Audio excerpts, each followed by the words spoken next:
चैव गोदाराय नमो नमः।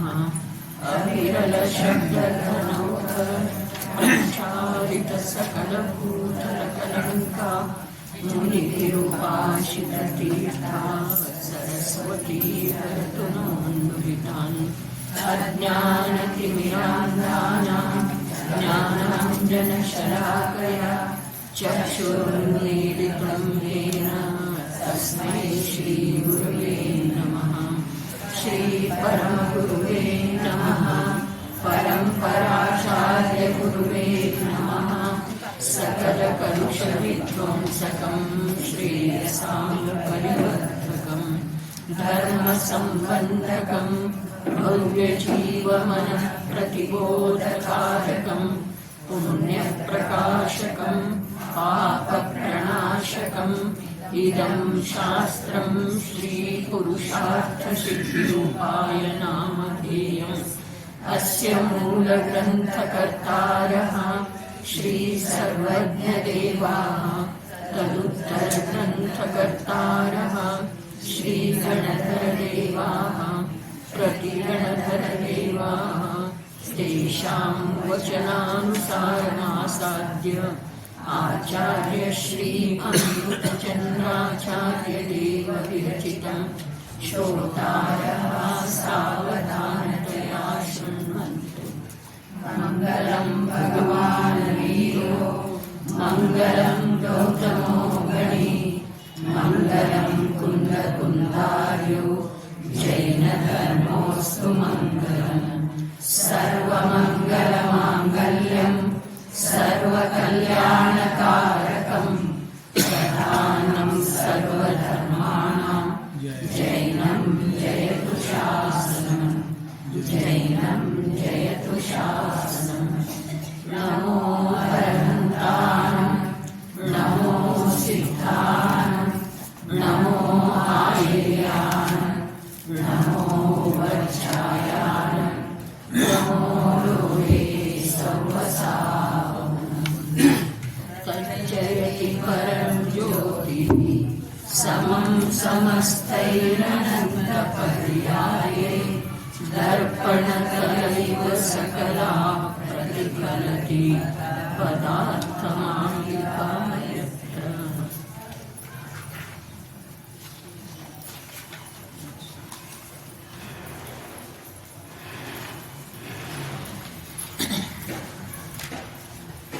ಭಗವಾನ್ ಕುಂದ ದೇವ ವಿರಚಿತ ಪ್ರಾಕೃತತ್ರಯಗಳ ಮೇಲೆ ಭವ್ಯ ಜನೋಪಯೋಗಿ ಟೀಕೆಗಳ ರಚನೆ ಮಾಡಿರುವಂತಹ ಆಚಾರ್ಯ ಶ್ರೀ ಅಮೃತಚಂದ್ರ ದೇವ ಈ ಪುರುಷಾರ್ಥ ಸಿದ್ಧಿಯೋಪಾಯವೆಂಬ ಚರಣಾನುಯೋಗ ಪ್ರಧಾನ ಕೃತಿಯನ್ನು ಇಂದಿಗೆ ಸುಮಾರು 1100 ವರ್ಷಗಳ ಪೂರ್ವದಲ್ಲಿ ರಚನೆ ಮಾಡಿದ್ದರು. ಅದರ ಮೇಲೆ ಭಾಷಾ ಟೀಕೆಯನ್ನು ಬರಿತಾ ಕಾರ್ಯಪೂರ್ಣವಾಗುವ ಮೊದಲೇ ಪಂಡಿತ್ ತೋಡರಮಲ್ಲರ ದೈವವಶರಾಗಿ ಹೋಗುವುದರಿಂದ ಆ ಅಪೂರ್ಣ ಕಾರ್ಯವನ್ನು ದೌಲತರಾಮ್ ಕಾಸ್ಲಿವಾಲ್ ಅನ್ನುವಂಥವರ ಪೂರ್ಣಗೊಳಿಸಿ ಕೃತಿ ಸಮಗ್ರ ರೂಪದಿಂದ ಲಭಿಸುವಲ್ಲಿ ಸಹಕರಿಸಿದ್ದಾರೆ. ಕೃತಜ್ಞತೆಗೆ ಪಾತ್ರರಿದ್ದಾರೆ. ಇಲ್ಲಿ ಪುಟ ಸಂಖ್ಯೆ 101 ಇದೆ. ಕೆಳಗಡೆ ಅನರ್ಥದಂಡ ತ್ಯಾಗ ನಾಮದ ಗುಣವ್ರತದ ಸ್ವರೂಪ. ಅನರ್ಥದಂಡ ತ್ಯಾಗ ಅರೆ ಜೀವನದೊಳಗ ಅಲ್ಲ, ಮನುಷ್ಯರ ಜೀವನದೊಳಗ ಅಲ್ಲ, ಈ ಪಂಚಮಕಾಲದ ಮನುಷ್ಯರ ಜೀವನದೊಳಗ ಅನರ್ಥದಂಡ 99.99 ಆಗ್ತಿದೆ ಜೀವನದೊಳಗ. ನೋಡ್ರಿ, ತನ್ನ ಜೀವನ ಸಲುವಾಗಿ ಎಷ್ಟೇ ಪಾಪ ಮಾಡಿದ್ರೂ ಕೂಡ ಅದು ಒಂದು ಅಂಶದಷ್ಟೇ ಇದೆ ರೀ. ಮತ್ತು ಅನರ್ಥದಂಡ ಪಾಪ ಏನಿದೆ ಅಲ್ಲ, ಅದರ ರಾಶಿ ಇದೆ. ಇಂದಿನ ಈ ಕಾಲದೊಳಗ ಯಾವುದನ್ನು ವೈಜ್ಞಾನಿಕ ಯುಗ ಅಂತ ಹೇಳಿ ನಾವು ಹೇಳ್ತೇವೆ, ಯಾವ ಜೀವನದ ಮೇಲೆ ಪಾಶ್ಚಿಮಾತ್ಯರ ಜೀವನ ಶೈಲಿಯ ಪ್ರಭಾವ ಬಿದ್ದದ್ದು ಇದೆ, ಅಂಥ ಭಾರತೀಯರ ಯಾವ ಪವಿತ್ರ ಭೂಮಿ ಇದೆ, ಇಂಥ ಭೂಮಿಯೊಳಗ ಋಷಿ ಮುನಿ ತೀರ್ಥಂಕರರ ಆಗಿ ಹೋಗಿರುವಂಥ ಭೂಮಿಯ ಜೀವರುಗಳ ಜೀವನದೊಳಗ ಅನರ್ಥದಂಡ ಪಾಪ 99.99% ಆಗ್ತಾ ಇದ್ದೀರಿ. ತನ್ನ ಜೀವನದ ಸಲುವಾಗಿ, ಪಂಚ ಇಂದ್ರಿಯಗಳ ಭೋಗದ ಸಲುವಾಗಿ, ಮಕ್ಕಳ ಸಲುವಾಗಿ, ಪರಿವಾರದ ಸಲುವಾಗಿ ಎಷ್ಟೇ ಪಾಪ ಮಾಡಿದ್ರೂ ಕೂಡ ಅದ ಒಂದು ಅಂಶ ಮಾತ್ರ ಇದೆ. ಉಳಿದದ್ದೆಲ್ಲ ಅನರ್ಥದಂಡ ಇದೆ. ಅನರ್ಥದಂಡ ಯಾವುದರಿಂದ ಆಗ್ತಿದೆ? ಇಲ್ಲಿ 5 ಹೇಳಿದ್ದಾರೆ ಮುಖ್ಯ ರೂಪದಿಂದ. ಪ್ರಯೋಜನವಿಲ್ಲದೆ ಉತ್ಪನ್ನವಾಗುವ ಪಾಪದ ತ್ಯಾಗವನ್ನು ಅನರ್ಥದಂಡ ತ್ಯಾಗ ವ್ರತವೆಂದು ಹೇಳುತ್ತಾರೆ. ಅದರಲ್ಲಿ ಒಂದು ಅಪಧ್ಯಾನ ತ್ಯಾಗ ವ್ರತ. ಮೊದಲನೇದೇನ? ಅಪಧ್ಯಾನ. ಅಪಧ್ಯಾನದ ಬಗ್ಗೆ ಹಿಂದಿನ ರವಿವಾರ ಚರ್ಚೆ ಆದದ್ದಿತ್ತರೆ. ಅಪಧ್ಯಾನ ಒಂದು ಸಲ ಸ್ಮರಣೆ ಮಾಡ್ಕೊಳ್ಳೋದು ಒಂದೇ ಒಂದು ವಾಕ್ಯದೊಳಗೆ. ಧ್ಯಾನ ಅರ್ಥಾತ್ ಜ್ಞಾನದ ಏಕಾಗ್ರತೆ. ಧ್ಯಾನ ಅಂದ್ರೆ ಏನ್ರಿ? ಜ್ಞಾನದ ಏಕಾಗ್ರತೆ. ಅದಕ್ಕೆ ಧ್ಯಾನ ಅಂತಾರ್ರಿ. ಅಪಧ್ಯಾನ ಅಂತಂದ್ರೆ ಏನ? ಯಾವ ಜ್ಞಾನ ಯಾವ ಒಂದು ಸ್ಥಾನದೊಳಗೆ ಏಕಾಗ್ರ ಆಗಿದೆಯೋ ಅದು ಜೀವದ ಸಲುವಾಗಿ ಅಪರಾಧ ರೂಪದಿಂದ ಸಿದ್ಧ ಆಗ್ತದೆ. ಅದು ಜೀವದ ಸಲುವಾಗಿ ನಿಯಮದಿಂದ ಶಿಕ್ಷೆಯನ್ನ ತಂದು ಕೊಡ್ತಿದ್ದೇನೆ. ನಾಳೆ ನಮಗದಿಂದ ಕಾಣಿಸ್ಲಿಕ್ಕಿಲ್ಲ. ಅರೆ ಕಾಣಿಸುವುದಿಲ್ಲ ಅಂತ ಹೇಳಿನ ಜೀವ ಸಂಸಾರದೊಳಗದನ್ರಿ.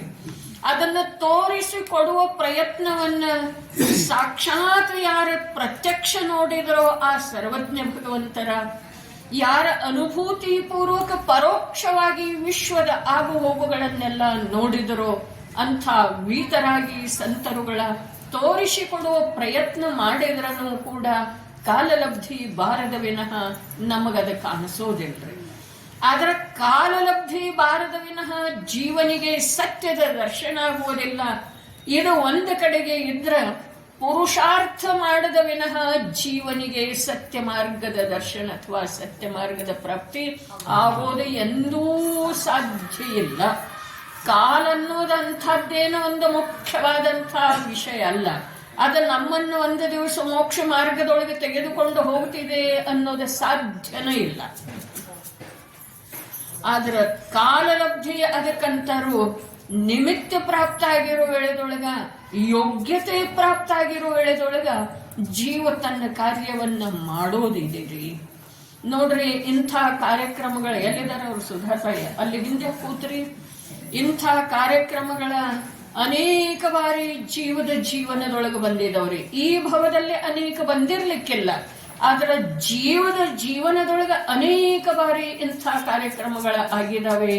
ಆದ್ರೆ ಈ ಜೀವದ ರುಚಿ ಆ ಕಾರ್ಯಕ್ರಮದಲ್ಲಿ ಇರುವ ಹಾಗೆ ತನ್ನ ಕಲ್ಯಾಣದೊಳಗೆ ಇದುವರೆಗೆ ಉಂಟಾಗಲಿಲ್ಲ, ಮೂಡಿ ಬರಲಿಲ್ಲ. ಜೈನ ದರ್ಶನಕಾರರ ವೀತರಾಗಿ ಸಂತರುಗಳ ಜನ ಕಲ್ಯಾಣದ ವಿಚಾರ ಮಾಡ್ಲಿಲ್ರಿ. ಆದ್ರ ಯಾವ ಜಿನಮಾರ್ಗದ ಅನುಸರಣೆ ಮಾಡಿದ್ರೋ ಅಲ್ಲಿ ಸ್ವಾಭಾವಿಕವಾಗಿ ಅವರ ಪ್ರತಿಭಾ ವಿಶೇಷದಿಂದ ಇಂಥ ಕೃತಿಗಳ ರಚನೆ ಆದು ಜನರ ಅವುಗಳನ್ನ ಆಧರಿಸಿದರು, ಅವುಗಳಿಂದ ಲಾಭಾನ್ವಿತ ಆದ್ರು. ತಾವು ಕೂಡ ಅದೇ ಮಾರ್ಗದೊಳಗ ಹೊರಟು ಹೋದರು. ಯಾರ ಈ ಮಾರ್ಗವನ್ನ ಪರೀಕ್ಷೆ ಮಾಡಿದ್ರೋ, ಪರಿಶೀಲನೆ ಮಾಡಿದ್ರೋ, ಅನುಸರಣೆ ಮಾಡಿದ್ರೋ ಅವರು ಧನ್ಯಾಗಿ ಹೋದ್ರು.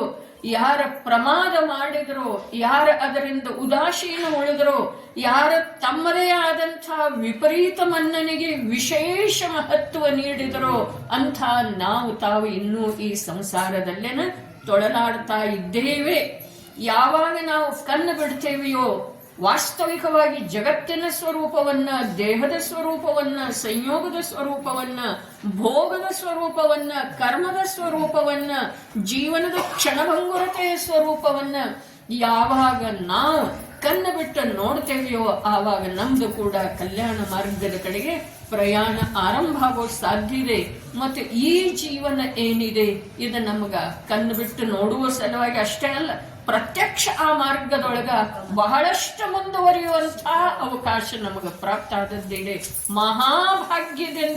ಮಹಾಭಾಗ್ಯದಿಂದ. ಅರೆ ಯಾವ ಪ್ರಕಾರ ಇಂದ ಚಂಪಾಲಾಲನ್ನ ಯಾವ ಪರಿಚಯ ಇಲ್ಲ, ಗೊತ್ತು ಗುರಿ ಇಲ್ಲ, ಸಂಬಂಧಿಕರಲ್ಲ, ನಮ್ಮ ರಕ್ತ ಸಂಬಂಧಿ ಅಲ್ಲ ಅವರ. ನಮ್ಮ ಅಣ್ಣ ತಮ್ಮ ಕಾಕ ಚಿಕ್ಕಪ್ಪ ಮೌಸಿ ಮಗ ಯಾರು ಅಲ್ಲ. ಆದರೆ ಸಾಧರ್ಮಿ ಸಹೋದರ ಧರ್ಮದ ಸಂದೇಶ ನೀಡಲಿಕ್ಕೆ ಬಂದಿದ್ದಾರೆ. ಅದೇ ಪ್ರಕಾರ ಇದು ದೃಷ್ಟಾಂತ. ಅದೇ ಪ್ರಕಾರ ವೀತರಾಗಿ ಸಂತರ ಯಾವ ಸಂಬಂಧ ಇಲ್ರಿ, ಯಾವ ಜೀವದ ಜೊತೆಗೆ ಯಾವ ಸಂಬಂಧ ಇದೆ ಅವ್ರದ್ದು. ಆದ್ರೆ ಜೀವ ಮಾತ್ರರ ಸಲುವಾಗಿ ಅವರ ಆಂತರ್ಯದೊಳಗ ಕರುಣೆಯ ಭಾವ ಇದೆ ರೀ. ಅದಕ್ಕೆ ಹೇಳಿದ್ರು, ನೀ ಏನೂ ಬಿಡಬೇಡಪ್ಪ, ಊಟ ಬಿಡಬೇಡ, ಶರೀರ ಪೋಷಣೆ ಬಿಡಬೇಡ, ನಿನ್ನ ಪರಿವಾರವನ್ನು ಬಿಡಬೇಡ, ನಿನ್ನ ಭೋಗಾಕಾಂಕ್ಷೆಯನ್ನು ಬಿಡಬೇಡ. ಆದ್ರೆ ಯಾವ್ದ ಅಪಧ್ಯಾನ ಇದೆಯಲ್ಲ ಅದನ್ನ ಬಿಡಬೇಕು. ನಿನಗೆ ಅದರಿಂದ ಯಾವ ಪ್ರಯೋಜನ ಇಲ್ಲಲ್ಲ. ಯಾರವರ ಯಾವಾಗ ಗಾಡಿ ತಗೊಂಡ್ರು, ಎಲ್ಲಿಂದ ತಂದ್ರು, ಮೊನ್ನೆ ಈಗರ ನೌಕರಿಗೆ ಹತ್ತಿದ್ದ, ಇಷ್ಟು ರೊಕ್ಕ ಹ್ಯಾಕ್ ಗಳಿಸಿದ, ಎಂಥ ಆಭರಣ ಮಾಡಿಸ್ಕೊಂಡಿದರು, ಎಲ್ಲಿಂದ ತಂದ್ರು, ಯಾರಿಗೆ ಮೋಸ ಮಾಡಿದ್ರು, ಎಲ್ಲಿಂದ ಗಂಟು ಹತ್ತಿತು, ಇವೆಲ್ಲ ಅಪಧ್ಯಾನ. ನಮಗ ಅವಶ್ಯಕ ಇಲ್ಲದೆ ಇರುವಂಥದ್ದು. ಅರೆ ನಮಗೆ ಯಾವ ರೀತಿಯಿಂದ ಅವಶ್ಯಕ ಇಲ್ಲ, ಲಾಭ ಇಲ್ಲ. ಆದ್ರೆ ವಿಚಾರ ಮಾಡುವ ವೇಳೆದೊಳಗೆ ನಮಗ ಆಕುಲತೆ ದುಃಖ ಮಾತ್ರ ಭಯಂಕರ ಇದೆ ರೀ. ಆದ್ರೆ ಅದರ ಕಡೆ ನಾವು ನೋಡುವುದಿಲ್ಲ. ನಿದ್ರೆಗೆಟ್ಟು ಊಟಕ್ಕೆ ವಿಳಂಬ ಮಾಡಿ ಮಕ್ಕಳ ಪರಿವಾರದವರಿಗೆ ಅಸ್ತವ್ಯಸ್ತ ಮಾಡಿ ಕೂಡ ನಾವು ಇನ್ನೊಬ್ಬರ ವಿಷಯವನ್ನು ತಿಳ್ಕೊಳ್ಳಿಕ್ಕೆ ಬಯಸ್ತೇವೆ. ಇದೇನಿದೆ, ಇದು ಅಪಧ್ಯಾನ. ನಮ್ಮ ಉಪಯೋಗ ಇನ್ನೊಬ್ಬರ ಜೀವನದೊಳಗ ಮೂಗು ತೋರಿಸುವ, ಅವರ ಜೀವನವನ್ನ ತಿಳ್ಕೊಳ್ಳುವ. ಅರೆ ಅವಶ್ಯಕ ಏನಿದೆ? ನಿನ್ನ ಪುಣ್ಯ ಪಾಪದ ಅನುಸಾರ, ನಿನ್ನ ವರ್ತಮಾನ ಜ್ಞಾನದ ಯೋಗ್ಯತೆಯ ಅನುಸಾರ ನಿನಗ ಪರಿವಾರ ಜೀವನ ಜೀವಿಸುವಂತ ಅವಕಾಶ ಸಿಕ್ಕದ್ದು ಇದೆ. ಮಹಾಭಾಗ್ಯದಿಂದ ಜಿನೇಂದ್ರ ಪ್ರಭುವಿನ ದರ್ಶನ, ಜೈನ ಕುಲದೊಳಗೆ ಜನ್ಮ. ಅರೆ ಇದರದ ಬೆಲೆ ನಮಗೆ ಈ ಭವದೊಳಗ ನಾವು ತತ್ವದ ನಿರ್ಣಯ ಮಾಡಿದ ನಂತರ ಬರೋದ, ಇಲ್ಲ ಅಂತಂದ್ರೆ ನರಕದೊಳಗೆ ಹೋದ ನಂತರ ಬರೋದ. ಜೈನ ಕುಲದೊಳಗೆ ಜನ್ಮ ಏನಿದೆ ಅಲ್ಲ, ಇದರ ಮಹತ್ವ ನಮಗೆ ಯಾವಾಗ ಗೊತ್ತಾಗೋದ ಅಂತಂದ್ರೆ ಪ್ರತ್ಯಕ್ಷ ಆತ್ಮಾನುಭೂತಿ ಯಾವಾಗ ಆಗ್ತಿದೆಯೋ ಆವಾಗ ಆಗೋದ. ಇಲ್ಲ ಅಂತಂದ್ರ ನಾವು ಹೀಗೆ ಜೀವನವನ್ನ ಭೋಗದೊಳಗ, ಇನ್ನೊಬ್ಬರ ಚಿಂತೆಯೊಳಗ, ಇನ್ನೊಬ್ಬರ ಜೀವನದ ವಿಚಾರ ಮಾಡೋದ್ರೊಳಗ ಕಳೆದೆವು ಅಂತಂದ್ರ ಅಲ್ಲೇ ಬೇಕಾದ್ರೆ ಇಲ್ಲಿಂದ ನೇರವಾಗಿ ನರಕಕ್ಕೆ ಹೋಗ್ಲಿಕ್ಕಿಲ್ಲ. ಆದ್ರೆ ಯಾವಾಗ ಹೋಗ್ತೇವಲ್ಲ ಆವಾಗ ಗೊತ್ತಾಗ್ತಿದ್ದೀರಿ ಜೈನ ಕುಲ ಅಂದ್ರೆ ಏನ, ಸರ್ವಜ್ಞ ಪ್ರಭು ಅಂದ್ರೆ ಏನ, ಆತ್ಮ ಅಂದ್ರ ಏನ, ವೀತರಾಗ ಸಂತ ಅಂದ್ರೆ ಏನ, ಯಾವುದನ್ನ ನಾನು ವ್ಯರ್ಥವಾಗಿ ಕಳ್ಕೊಂಡೆನು ಅನ್ನೋದು ಆವಾಗ ಗೊತ್ತಾಗ್ತಿದೆ. ಆದ್ರೆ ಗೊತ್ತಾದ್ರೂ ಕೂಡ ಅದು ಕಳೆದು ಹೋದದ್ದ ಸಿಕ್ಕೋದ ಸಾಧ್ಯತೆ. यह नर भव फिर मिलन कठिन है, जो सम्यक नहीं पावे.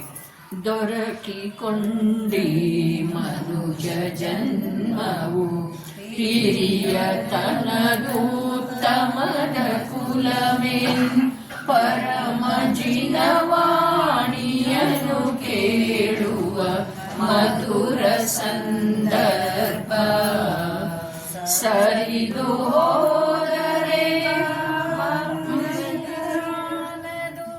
ಮರಳಿ ಸಿಗುವುದು ಕಠಿಣವಿರುವುದು, ಶಹರಿಯಲಿ ಮುಳುಗಿರುವ ರತ್ನದ ತೆರದಿರುಲ್ಲಭವು. ಏನಿದೆ ಭವಸಾಗರದೊಳಗೆ ಕಳೆದು ಹೋದಂತ ಮನುಷ್ಯ ಜನ್ಮ ರೂಪದ ರತ್ನ ಮತ್ತೆ ಪುನಃ ಸಿಕ್ಕೋದ ಸಾಧ್ಯ ಇಲ್ಲ. ಈ ಐಶ್ವರ್ಯ, ಈ ಭೋಗ, ಈ ಹೊರಗಿಂದ ಏನಿದೆ ಇದು ಅನಂತ ಬಾರಿ ಸಿಕ್ಕದ್ದೇ ಇದೆ. ಅದರೊಳಗೆ ಏನು ವಿಶೇಷತೆ ಇಲ್ಲ. ಅದು ನಿಯಮದಿಂದ ಒಂದು ದಿವಸ ಏಕಾಕಿಯನ್ನಾಗಿಸಿ ಸತ್ವಹೀನ ಮಾಡಿ ದುರ್ಗತಿಯೊಳಗೆ ಎಸೆದು ಬಿಡ್ತಿದ್ದಾರೆ. ಅದಕ್ಕ ಚಕ್ರವರ್ತಿಯಂಥ ವೈಭವವನ್ನು ಕೂಡ ತ್ಯಾಗ ಮಾಡಿ ಯಾರು ವೀತರಾಗತೆಯ ಆರಾಧಕರಾಗಿ ಹೊರಟು ಹೋದ್ರು ಅವರ ಜೀವನ ಧನ್ಯ ಇದೆ. ಅವರು ಹೇಳಿರುವ ಮಾತು ನಮಗೆ ಪರಮ ಪರಮ ಉಪಕಾರಕ ಇದೆ. ಇದು ನಮ್ಮ ಲಕ್ಷ್ಯದೊಳಗೆ ಬರೋದ ಅವಶ್ಯಕ ಇದೆ. ಮೊದಲನೇದ್ದೇನು ಹೇಳಿದ್ರು, ಅಪಧ್ಯಾನ ತ್ಯಾಗ. ಎರಡನೇದ್ದ ಪಾಪೋಪದೇಶ ತ್ಯಾಗ ವ್ರತ. ಪಾಪದ ಉಪದೇಶ. ಪಾಪ ಯಾವ್ಯಾವ ಅದೇ ಪಾಪ ಯಾವ್ದ ಅನ್ನೋದ ಜೈನಾಚಾರ್ಯರ ಸಾನ್ನಿಧ್ಯದೊಳಗೆ ಹೋಗಿ ಕೇಳಿದರ ಲೌಕಿಕ ವಿದ್ಯಾರ್ಜನೆ, ಧನ ಸಂಪಾದನೆ, ಮನೆ ಕಟ್ಕೊಳ್ಳೋದು, ಇವೆಲ್ಲ ಪಾಪ. ಇದರ ಉಪದೇಶ ಇನ್ನೊಬ್ಬರಿಗೆ ಕೊಡಬೇಡ ಅಂತ ಹೇಳ್ತಾರೆ. ಬೇಕಾದ್ರೆ ನಿನ್ನ ಮಗನಿಗೆ ಕೊಡು, ಬೇಕಾದ್ರೆ ನೀ ಮಾಡ, ಆದ್ರೆ ಇನ್ನೊಬ್ಬರಿಗೆ ಕೊಡು. ಇದು ಪಂಚಮಗುಣ ಸ್ಥಾನಾವರ್ತಿಯ ಮಾತು. ಇದು ಗುಣವ್ರತದ ಸ್ವರೂಪ ಹೇಳ್ತಾ ಇದ್ದಾರೆ.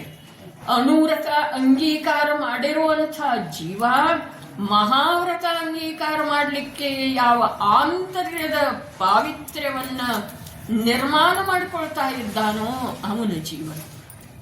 ಮಗನಿಗೆ ಬೇಕಾದ್ರೆ ಹೇಳ್ಬಹುದು, ನೀ ಈ ಪ್ರಕಾರ ವಿದ್ಯಾಭ್ಯಾಸ ಮಾಡಿ ಈ ಪ್ರಕಾರ ನೀ ಸುಖದಿಂದ ಜೀವನ ಮಾಡಬಹುದಪ್ಪ, ಆದ್ರೆ ಇನ್ನೊಬ್ಬರ ಮಕ್ಕಳಿಗೆ ಹೇಳುವುದಿಲ್ಲ.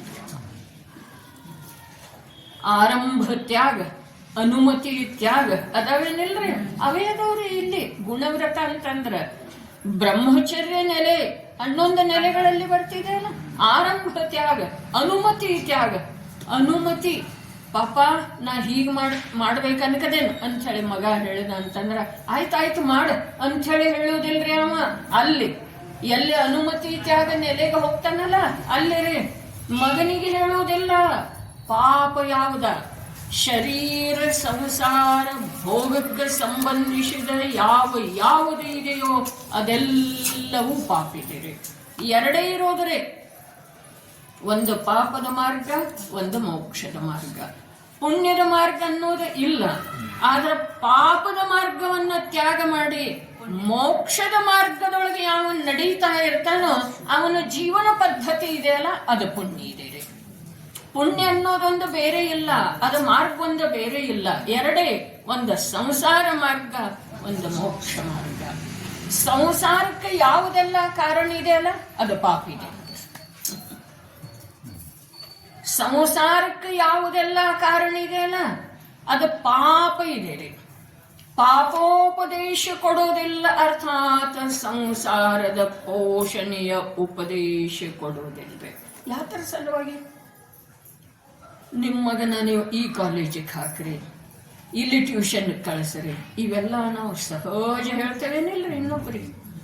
ಆದ್ರ ಅದನ್ನ ಮಾಡಿದ ನಂತರ, ವಿದ್ಯಾ ಪ್ರಾಪ್ತ ಮಾಡಿಕೊಂಡ ನಂತರ ಅವೇನೇನು ತನ್ನ ಜೀವನದಲ್ಲಿ ಮತ್ತೆ ಅನಾಚಾರ ಮಾಡ್ತಾನೆ, ಏನೇನು ಪಾಪ ಮಾಡ್ತಾನೆ, ಅದಕ್ಕೆಲ್ಲ ನಮ್ದು ಅನಾವಶ್ಯಕ ಅಂಥೇಳಿನ ಅನರ್ಥ ದಂಡ ಅಂದ್ರಿ. ಇದ ನಿಮ್ಮ ಮಕ್ಕಳಿಗೆ ನೀವು ಕಲಿಸ್ರಿ, ನಿಮ್ಮ ಮಕ್ಕಳಿಗೆ ನೀವು ಹಾಗಬೇಕು ಹಾಗಿಡ್ರಿ, ನಿಮ್ಮ ಭೋಗ ನೀವು ಭೋಗಿಸ್ರಿ, ನೀವು ಧನ ಸಂಪಾದನೆ ಮಾಡ್ರಿ, ಆದ್ರೆ ಇನ್ನೊಬ್ಬರಿಗೆ ಉಪದೇಶ ಕೊಡಿ. ಅದರಿಂದ ಬಹಳಷ್ಟು ಪಾಪದ ರಾಶಿ ಕಮ್ಮಿ ಆಗ್ತಿದೆ ರೀ. ನಿರರ್ಥಕವಾಗಿ ನಮ್ಮ ಜೀವನದೊಳಗೆ ಪಾಪ ಎಷ್ಟು ಆಗ್ತಾ ಇದೆ ಅನ್ನೋದನ್ನ ಇಲ್ಲಿ ಆಚಾರ್ಯ ಭಗವಂತರ ಶ್ರಾವಕ ಗೃಹಸ್ಥಾವಸ್ಥೆಯಲ್ಲಿದ್ದುಕೊಂಡ ಮೋಕ್ಷ ಮಾರ್ಗದ ಸಾಧನೆ ಮಾಡ್ತಾ ಇರುವಂತ ಪುರುಷಾರ್ಥಿ ಭವ್ಯನ ಸಲುವಾಗಿ ಇದೆಲ್ಲ ಕಥನ ಮಾಡಿದ್ದಾರೆ. ನಮಗೆ ಬರೀ ಕೇಳಿ ಓದಿ ಆನಂದಿಸೋದಿದೆಯೋ ಅಥವಾ ನಮ್ಮ ಜೀವನದೊಳಗೆ ಏನಾದರೂ ಇಳಿಸಿಕೊಳ್ಳೋದು? ಅರ್ಧಕ್ಕಿಂತ ಹೆಚ್ಚು ಜೀವನ 50 ವರ್ಷ ಯಾರು ಆಗಿದ್ದಾವೆ, ಅವ್ರದ್ದು ಅರ್ಧಕ್ಕಿಂತ ಹೆಚ್ಚಾಗಿದೆ. ನಾನು ಹೇಳುವ ಪ್ರಕಾರ 40 ವರ್ಷನ ಮನುಷ್ಯ ಭವನೆ. 40 ವರ್ಷ ಕಳೆದ ನಂತರ ಜೀವನ ಭೋಗದ ತ್ಯಾಗದ ಸಲುವಾಗಿ ವಿನಿಯೋಗ ಆಗಬೇಕು. 40 ವರ್ಷ ವ್ಯತೀತ ಆಗಿ ಹೋದ ನಂತರ ಜೀವನದೊಳಗ ವೈರಾಗ್ಯ ಬರಬೇಕು. ಸದಾಚಾರ ಸಂಪನ್ನ, ಇನ್ನೊಬ್ಬರ ನೋಡಿ ಕಲಿಯುವಂತಹದ್ದ ವಿರಕ್ತಿಯ ಭಾವ, ವಿರಕ್ತಿಯ ಆಚರಣೆ, ಅಂಥ ಆಹಾರ, ಅಂಥ ವಸ್ತ್ರ, ಎಲ್ಲ ಅಂಥ ನಡವಳಿಕೆ ನಮ್ಮಲ್ಲಿ ಸ್ವಾಭಾವಿಕವಾಗಿ ಇರಬೇಕ್ರಿ. ನಮ್ಮ ಕಲ್ಯಾಣ ಇದೆ.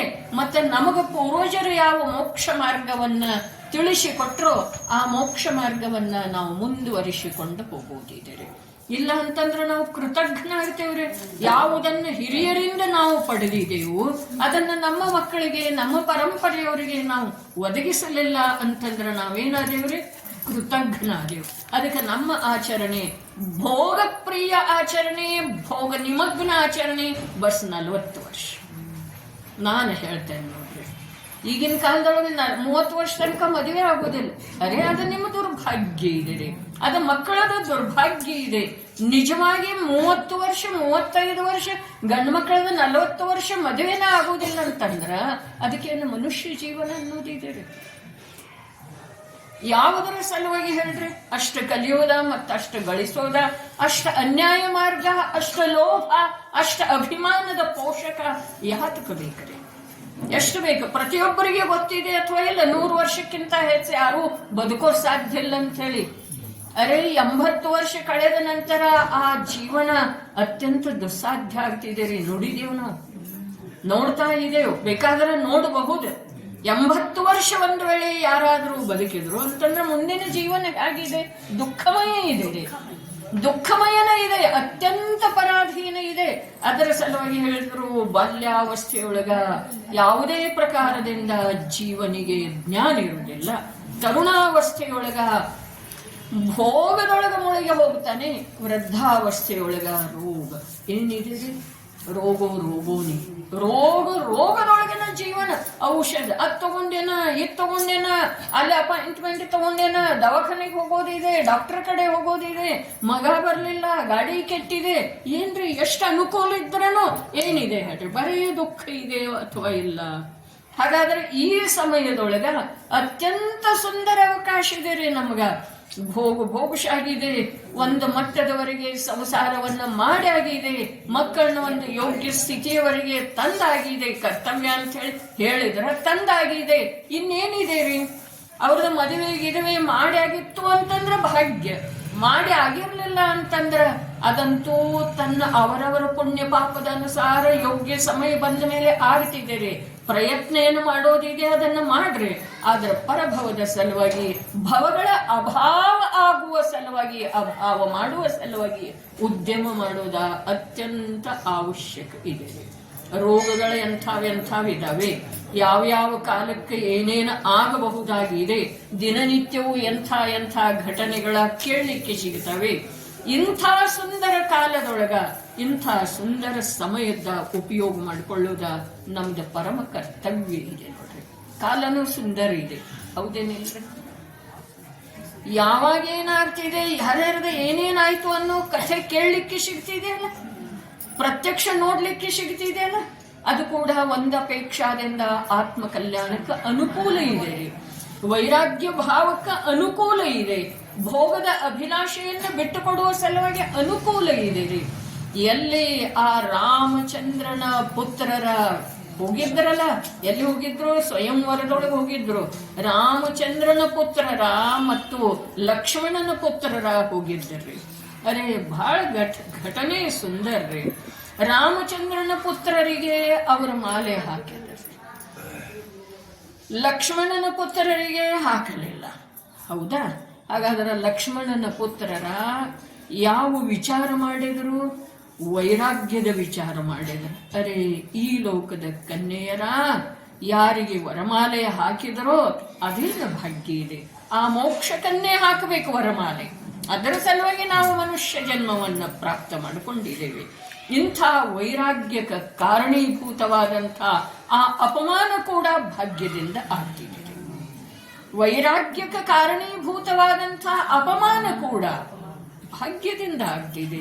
ಅದರ ಸಲುವಾಗಿ ನಮ್ಮ ಜೀವನದೊಳಗ ಏನೇನು ನಡೀತಾ ಇದ್ದಾವೆ, ಏನೇನು ಕೇಳಿ ಬರ್ತಾ ಇದ್ದಾವೆ, ಏನೇನು ಕಂಡು ಬರ್ತಾ ಇದ್ದಾವೆ, ಅವು ಎಲ್ಲವೂ ನಿಜವಾಗಿ ಆತ್ಮ ಕಲ್ಯಾಣಕ್ಕೆ ಅನುಕೂಲ ಇದ್ದಾವೆ. ಸಂಸಾರದ ರುಚಿಯನ್ನು ಬಿಟ್ಟು ಕೊಡುವ ಸಲುವಾಗಿ ಉಪಯೋಗಿ ಇದಾವ್ರೆ.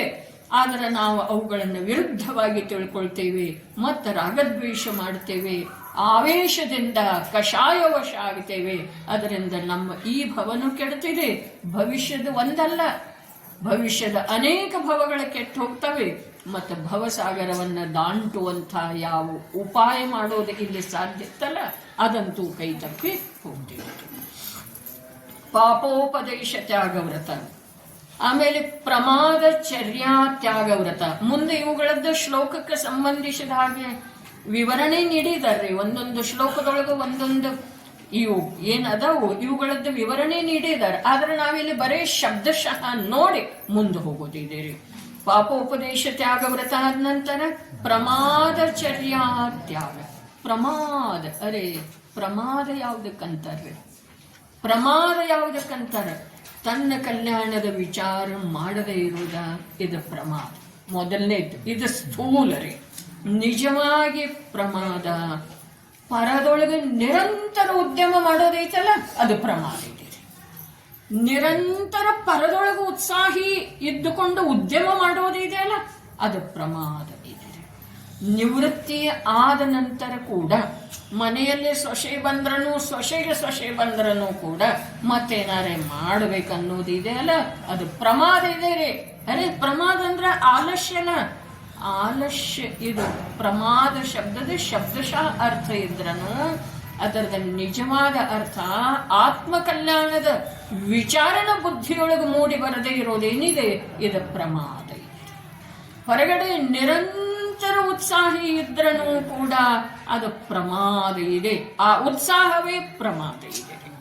ಹೊರಗಿನ ಅದರ ಸಲುವಾಗಿ ಹೇಳಿದ್ರೆ ಜೋ ಸೋರಹ ವ್ಯವಹಾರಮೇ ವಹ ಜಾಗತ ನಿಜ ಕಾರ್ಯ. ಜೋ ಜಾಗತ ನಿಜ ಕಾರ್ಯಮೇ ವಹ ಸೋರಹ ವ್ಯವಹಾರ. ನಮಗೆ ವ್ಯವಹಾರದೊಳಗೆ ಅರೆ ಅದಂತೂ ಭಗವಾನ್ ಕುಂದಾಚಾರ್ಯ ದೇವರ ಗಾಥೆ ಇದೆ. ಯಾರ ಪಂಚ ಮಹಾವ್ರತ ರೂಪದ ವ್ಯವಹಾರದೊಳಗೆ ಜಾಗೃತ ಇದ್ದಾರೋ ಅವರ ಆತ್ಮನ ಆನಂದದೊಳಗೆ ಮಲ್ಕೊಂಡಿದ್ದಾರೆ. ಇಲ್ಲ ಅವರ ಅದರಿಂದ ವಂಚಿತರೇ. ಯಾರ ಆತ್ಮನ ಅತೀಂದ್ರಿಯ ಆನಂದದೊಳಗೆ ಕ್ರೀಡಿಸ್ತಾ ಇದ್ದಾರೋ ಅವರ ಪಂಚ ಮಹಾವ್ರತಗಳು ತಾನಾಗೇ ಆಗ್ತಾ ಇದ್ದಾವೆ. ಅವರ ಕಡೆಗೆ ಅವರ ಸಾವಧಾನತೆ ಇಲ್ಲ. ಸೋರಹ ಜೋ ಸೋರಹ ವ್ಯವಹಾರ. ಯಾರ ವ್ಯವಹಾರದಲ್ಲಿ ಜಾಗೃತ ಇಲ್ಲೇ ಸಿದ್ಧ ಆಯಿತು. ಪ್ರಮಾದ ಅರ್ಥಾತ್ ಹೊರಗಡೆ ಉತ್ಸಾಹಿ. ಹೊರಗಡೆ ಉತ್ಸಾಹಿ ಪ್ರತಿಯೊಂದು ಕಾರ್ಯದ ಕುರಿತು, ಇಂದ್ರಿಯ ಭೋಗದ ಕುರಿತು, ಪರಿವಾರದ ಕುರಿತು, ಸಂಯೋಗದ ಕುರಿತು ನಿರಂತರ ಉದ್ಯಮ ಯಾರು ಮಾಡ್ತಾ ಇದ್ದಾರಲ್ಲ ಅವರು ಪ್ರಮಾದಿ ಇದ್ದಾರೆ. ಇದು ಅದಕ್ಕೆ ಹೇಳ್ತಾರ ಪಂಚಮ ಗುಣಸ್ಥಾನಾವರ್ತಿಯ ಮಾತಿದೆ. ಇದ ನಮ್ಮ ಮಿಥ್ಯಾದೃಷ್ಟಿಗಳದ್ದಲ್ಲ. ಆದ್ರೆ ಮಿಥ್ಯಾದೃಷ್ಟಿ ಜೀವ ಇದನ್ನೆಲ್ಲ ತಿಳ್ಕೊಂಡ ಇವು ಒಂದೊಂದಾಗಿ ತನ್ನ ಜೀವನದೊಳಗ ಇವುಗಳಿಗೆ ಅನುಮೋದನೆ ಮಾಡ್ತಾ ಮಾಡ್ತಾ ತನ್ನ ಜೀವನದೊಳಗ ಇವುಗಳ ಮಹತ್ವವನ್ನ ತಂದುಕೊಳ್ಳುತ್ತಾ ಮಿಥ್ಯಾತ್ವವನ್ನ ದಾಟಿ ಅವನು ಮೇಲಿನ ಗುಣಸ್ಥಾನಗಳಿಗೆ ಹೋಗೋ ಸಾಧ್ಯವಿದೆ. ನಮ್ಮ ಹಾಗೆ ಮಿಥ್ಯಾತ್ವ ದಶೆಯಲ್ಲಿದ್ದವ್ರನ್ನ ಇಂದ ಪಂಚಮ ಗುಣಸ್ಥಾನದೊಳಗದರು, ಇಂದ ಭಾವಲಿಂಗಿ ಸಂತಾಗಿದರು, ಇಂದ ಅರ್ಹಂತಾಗಿದರು, ಇಂದ ಶುದ್ಧ ಆಗಿದರು. ನಮ್ಮಂಥವ್ರನ್ನ ರೀ. ಅವರು ಬೇರೆ ಆತ್ಮ ಇರಲಿಲ್ಲ. ಅವರಿಗೆ ಏನಾದರೂ ವಿಶೇಷತೆ ಇತ್ತು ಹೀಗಿಲ್ಲ. ನಮ್ಮಲ್ಲೇ ಏನಾದರೂ ನ್ಯೂನತೆ ಇದೆ ಹೀಗೂ ಇಲ್ಲ. ನಮ್ಮಲ್ಲೇ ಯಾವ ಕೊರತೆನೂ ಇಲ್ಲ.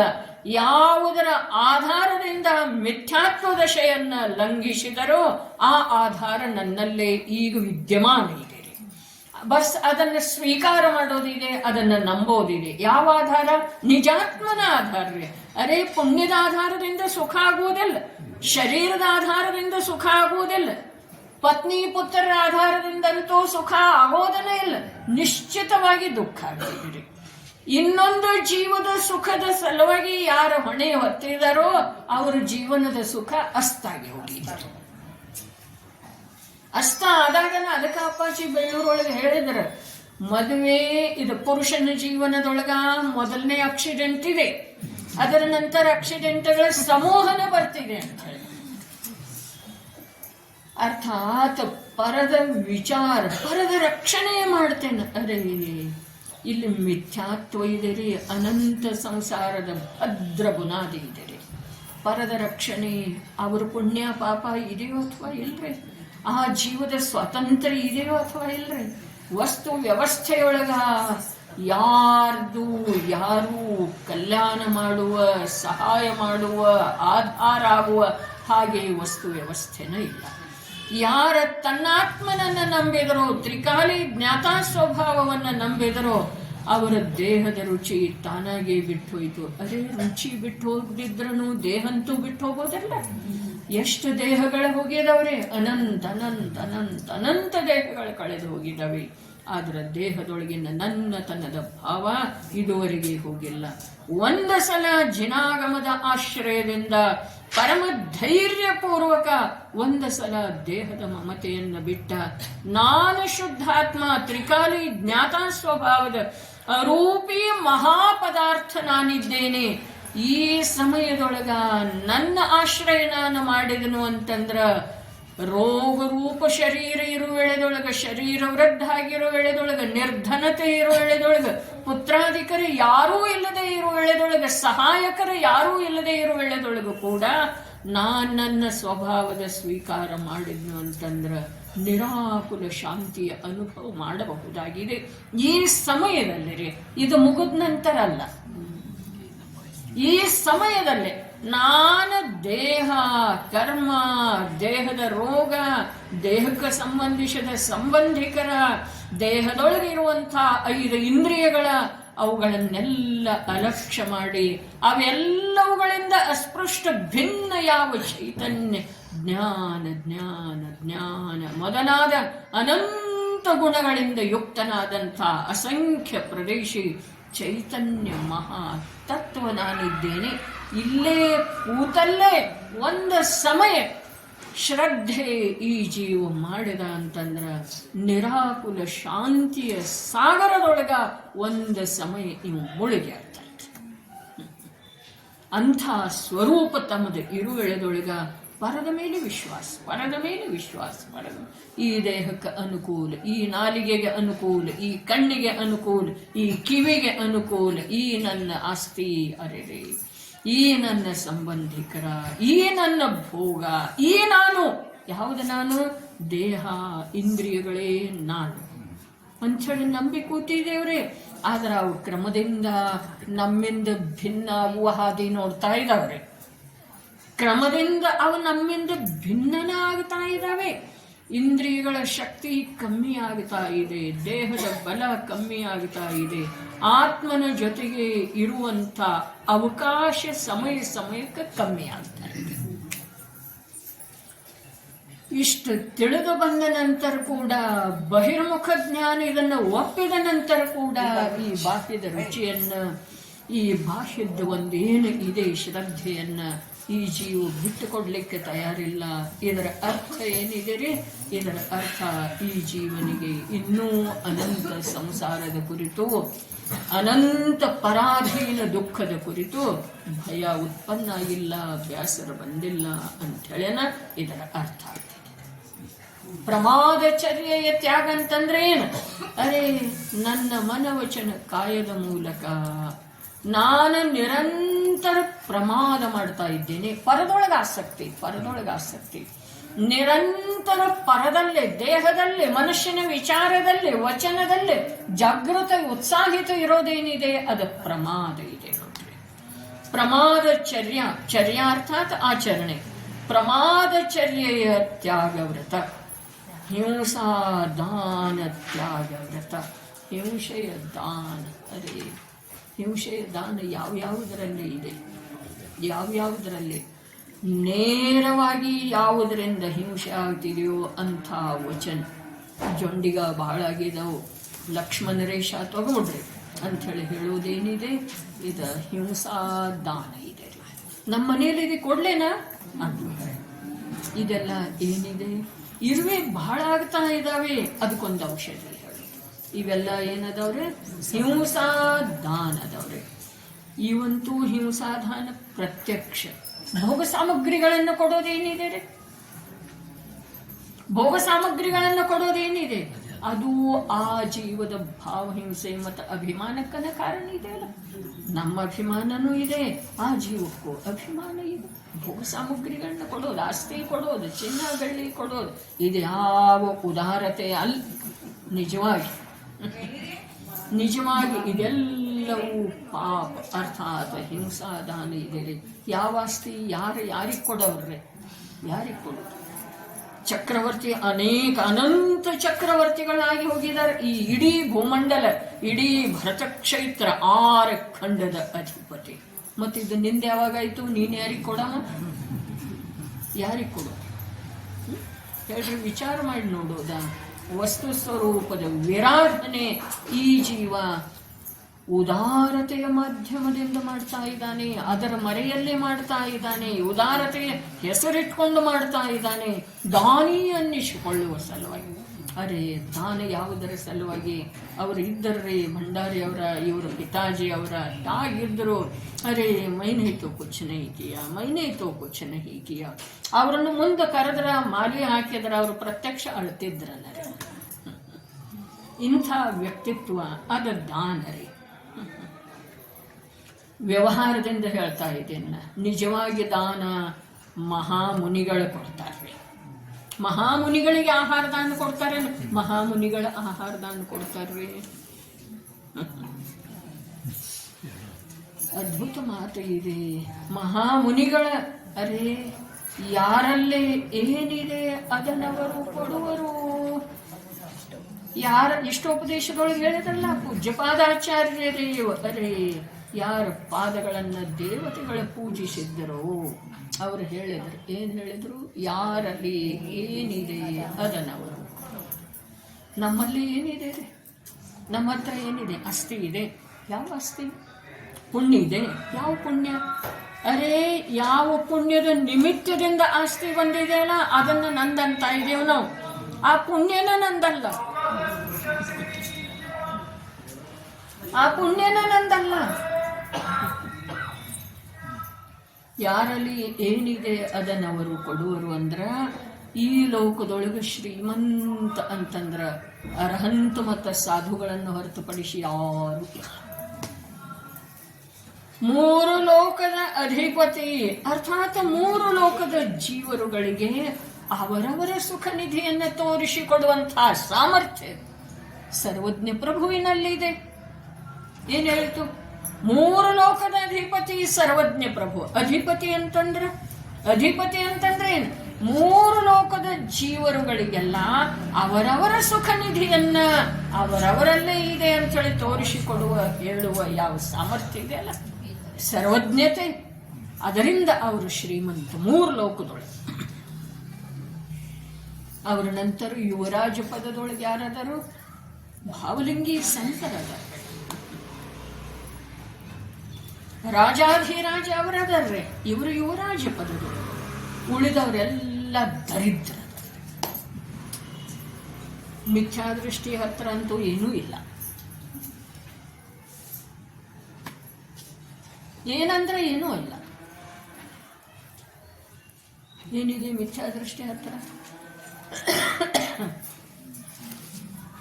ಅವನೇ ಭ್ರಾಂತಿಯೊಳಗೆ ಬಾಳ್ತಾ ಇದ್ದಾನೆ, ದುಃಖದ ಅನುಭವ ನಿರಂತರ ಮಾಡ್ತಾ ಇದ್ದಾನೆ. ಯಾವುದು ತಂದಲ್ಲವೋ ಅದು ತಂದಂತ ಇದ್ದಾನೆ. ಯಾವುದರಲ್ಲಿ ತನ್ನ ಕರ್ತವ್ಯ ನಡೆಯುವುದಿಲ್ಲೋ ಅದರಲ್ಲಿ ನಾನು ಮಾಡ್ತೇನೆ ಅಂತ ಇದ್ದಾನೆ. ಇವನಂಥ ಮೂರ್ಖ, ಇವನಂಥ ದರಿದ್ರ ಲೋಕದೊಳಗೆ ಇನ್ನೊಬ್ಬ ಯಾವ ಇಲ್ಲ. ಅವು ಬೇಕಾದರೆ ಸ್ವರ್ಗದ ದೇವ ಇರಬಹುದ್ರಿ. ಮಿಥ್ಯಾದೃಷ್ಟಿ ಜೀವ ಇಲ್ಲಿ ಮಿನಿಸ್ಟರ್ ಆದ ಮಾತು ಹೇಳ್ಕತ್ತಿಲ್ಲ, ಸ್ವರ್ಗದ ದೇವ ಇರಬಹುದ್ರಿ. ಆದ್ರೆ ಮಿಥ್ಯಾದೃಷ್ಟಿ ಜೀವ ದರಿದ್ರ, ಆಂತರ್ಯದೊಳಗೆ ದರಿದ್ರ. ಪ್ರಮಾದಚರ್ಯ ತ್ಯಾಗ. ಆ ಆಂತರ್ಯದ ನಿಧಿಯ ಕಡೆಗೆ ಸ್ವಲ್ಪ ಕೂಡ ರುಚಿ ಉತ್ಪನ್ನ ಆಗದೇ ಇರುವಂಥ ಚರ್ಯ ಏನಿದೆಯಲ್ಲ, ಆಚರಣೆ ಏನಿದೆಯಲ್ಲ, ಅದು ಪ್ರಮಾದ. ಆ ತ್ರಿಲೋಕ ಪೂಜ್ಯ ಪ್ರಭು ಹೇಳಿರುವಂಥ ನಿಜ ಶುದ್ಧಾತ್ಮನ ಕುರಿತು ಯಾವುದೇ ಪ್ರಕಾರದ ರುಚಿ ಯಾರಲ್ಲೇ ಸ್ವಲ್ಪ ಕೂಡ ಇಲ್ಲವೋ ಅವನ ಆಚರಣೆ ಏನಿದೆ, ಅವನು ಬೆಟ್ಟ ಹತ್ತುತ್ತಿರ್ಬೋದು, ಶಿಖರ್ಜಿಗೆ ವರ್ಷಕ್ಕೊಂದು ಬಾರಿ ಹೋಗ್ತಿರ್ಬೋದು. ಆದ್ರೆ ಏನಿದೆ ರೀ, ಅವನು ಪ್ರಮಾದಚರ್ಯೊಳಗಿದ್ದಾನೆ. ಪ್ರಮಾದಚರ್ಯ ಕೈಲಾಗದ ಅವನಂದ್ರೆ ಅರೆ ಸಾಕ್ಷಾತ್ ಇಲ್ಲಿಂದ ಶುದ್ಧರ ಜೊತೆಗೆ ಸಂಪರ್ಕ ಮಾಡುವಂಥ ಆತ್ಮಸ್ವಭಾವ ನಮ್ದು. ಅವರಂತೂ ಪರ್ಯಾಯ ರೂಪದ ಶುದ್ಧದರ್ರೆ. ನಾನು ಧ್ರುವ ಶುದ್ಧ ಇದ್ದೇನೆ. ಇದನ್ನು ತಿಳಿಯುವ ಸಲುವಾಗಿ ಅಲ್ಲಿ ರುಚಿ ಉತ್ಪನ್ನ ಆಗಿದೆಯಲ್ಲ, ಅವರು ಪ್ರಮಾದದ ತ್ಯಾಗ ಮಾಡ್ತಾ ಇದ್ದಾರೆ. ಪ್ರಮಾದಚರ್ಯ ತ್ಯಾಗ ಅದ್ಭುತ ವಿಷಯ ಇದೆ. ಜಿನಾಗಮ ಅಂತಂದ್ರ ಪ್ರಮಾದಚರ್ಯ ತ್ಯಾಗ, ಹಿಂಸಾದಾನ ತ್ಯಾಗ. ಹಿಂಸೆಯ ದಾನ, ಅದೇ ಯಾವುದರಿಂದ ಹಿಂಸೆ ಆಗ್ತಿದೆಯೋ ಅಂತ ವಚನ ಹೇಳೋದು ಕೂಡ ಹಿಂಸಾದಾನ ಇದೆ. ಯಾವುದರಿಂದ ಹಿಂಸೆ ಆಗ್ತಿದೆ ಅಂತ ಯಾರು ಕಾರ್ಯ ಮಾಡ್ತಾ ಇದ್ದಾರೆ ಅದಕ್ಕೆ ಮನುಷ್ಯನಿಂದ ಅನುಮೋದನೆ ನೀಡುವುದು ಕೂಡ ಹಿಂಸಾದಾನ ಇದೆ. ಅದರದ ಸೂಕ್ಷ್ಮತೆ ಬಹಳಷ್ಟು ಇದೆ. ರತ್ನಕಂಡ ಶ್ರಾವಕಾಚಾರದೊಳಗಿದೆ. ಇದರಲ್ಲೇನೂ ಹೇಳೋರಿದ್ದಾರೆ. 5ನೇದ್ದ ದುಶ್ರುತಿ ತ್ಯಾಗ ವ್ರತವೆಂದು 5 ಭೇದಗಳಿವೆ. ದುಶ್ರುತಿ ಯಾವುದನ್ನು ಆಲಿಸುವುದರಿಂದ, ಯಾವುದನ್ನು ಕೇಳುವುದರಿಂದ ದುಃಖ ಆಗ್ತಿದೆ. ಕ್ರಿಕೆಟ್ ಕಾಮೆಂಟ್ರಿ ಕೇಳುವುದರಿಂದ, ನೋಡುವುದರಿಂದ ದುಃಖ ಆಗ್ತಿದೆ, ಸುಖ ಆಗ್ತಿದೆ. ವಿನಾಕಾರಣ ಅವ್ರು ಯಾರ ಸಂಬಂಧಿಗಳೇ ಅಲ್ಲ ನಮ್ಮವರು, ಅವ್ರ ಕುರಿತಾಗಿ ದ್ವೇಷರಿ. ಅವರು ವಿಪಕ್ಷದವರು ಇರ್ತಾರಲ್ಲ, ಪ್ರತಿಪಕ್ಷದವರು ಇರ್ತಾರಲ್ಲ, ಅವ್ರ ಕುರಿತಾಗಿ ಯಾವ ಆಟಗಾರರು ಇದ್ದಾರೋ ಅವ್ರ ಕುರಿತಾಗಿ ವ್ಯರ್ಥ, ಇವ್ರ ಕುರಿತಾಗಿ ವ್ಯರ್ಥರಾಗದು.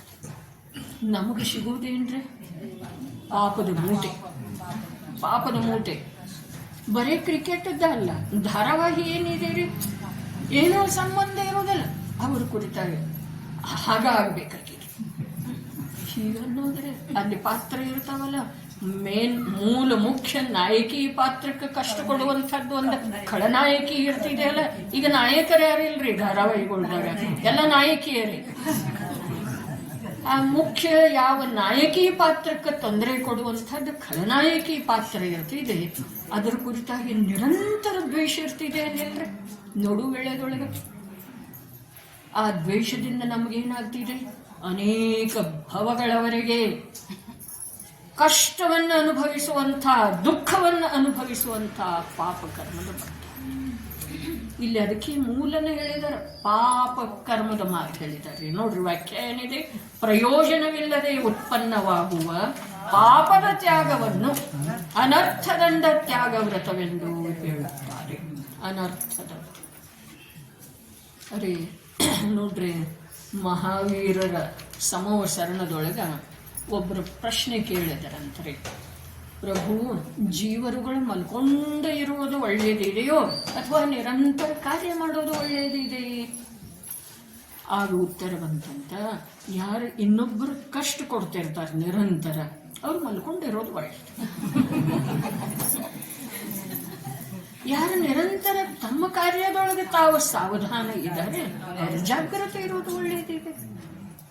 ತಮ್ಮ ಕಾರ್ಯ ಅಂತೂ ಆಗುವುದಿಲ್ಲ, ಆದರೆ ಇನ್ನೊಬ್ಬರ ಕಾರ್ಯದೊಳಗೂ ಕೂಡ ಯಾರು ಅಡ್ಡಿ ಉಂಟು ಮಾಡ್ತಾರೋ ಅವ್ರು ಮಲ್ಕೊಂಡಿರೋದು ಒಳ್ಳೆಯದಿದೆ. ಇದಕ್ಕೆ ಶಾದ್ವಾದ ಒಂದೇ ಮಾತು ಎಲ್ಲಾ ಕಡೆಗೆ ಅನ್ವಯಿಸುವುದಿಲ್ಲ. ವಸ್ತು ಸ್ವರೂಪನ ಆಗಿದೆ. ಇನ್ನೊಬ್ಬರಿಗೆ ಕಿರಿಕಿರಿ ಮಾಡೋದಕ್ಕಿಂತ ಸುಮ್ಮನೆ ಒಂದ್ ಕಡೆ ಮಲ್ಕೊಂಡಿದ್ರೆ ಒಳ್ಳೆಯದಿದೆ, ಮನೆಯವರಿಗೆ ಸುಖ. ಮತ್ತು ತನ್ನ ಆತ್ಮ ಕಲ್ಯಾಣದ ಕಾರ್ಯದೊಳಗೆ ಸ್ವಾಧ್ಯಾಯ, ಚಿಂತನ, ಮನನ, ಶ್ರವಣ ಮಾಡುವುದು, ಸಾಮಾಯಿಕ ಮಂತ್ರ ಪಠನ ಮಾಡುವುದರೊಳಗೆ ಯಾರ ನಿರಂತರ ಜಾಗೃತಿ ಇದ್ದಾರೋ ಅವರ ಸಾಧ್ಯ ಆದಷ್ಟು ಎಚ್ಚರ ಇರೋದು ಒಳ್ಳೆಯದಿದೆ. ಅವರು ಭವಿತವಿರಿ, ಇನ್ನೊಬ್ಬರ ಸಲುವಾಗಿ ಅಲ್ಲದ, ತಮ್ಮ ಸಲುವಾಗಿ ಅದು ಒಳ್ಳೆಯದು. ಮತ್ತು ಇದು ತಮ್ಮ ಸಲುವಾಗಿ ಏನರೇ ಇನ್ನೊಬ್ಬರ ಕಾಲಿಗೆ ಕಾಲು ತೊಡಕಾಗೋದಲ್ಲ, ಇದಕ್ಕಿಂತ ನಿದ್ರಿಸ್ತಾ ಇರೋದ ಒಳ್ಳೆಯದು.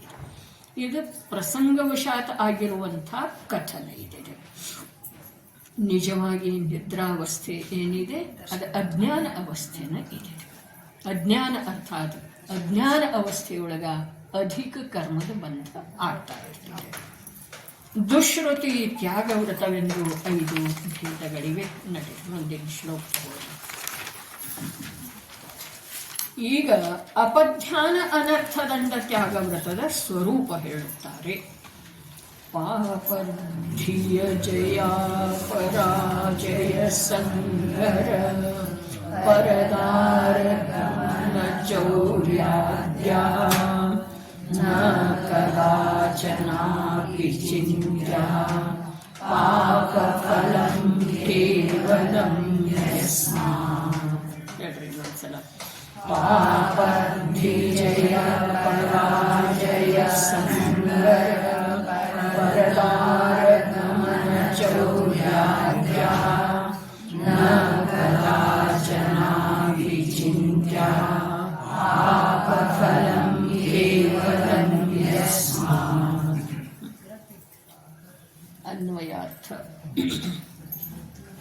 ಪಾಪರ್ಧಿ ಜಯ ಪರಾಜಯ ಸಂಗರ ಪರದಾರಗಮನ ಚೌರ್ಯಾದ್ಯಾಹ. ಬೇಟೆ, ಜಯ, ಪರಾಜಯ.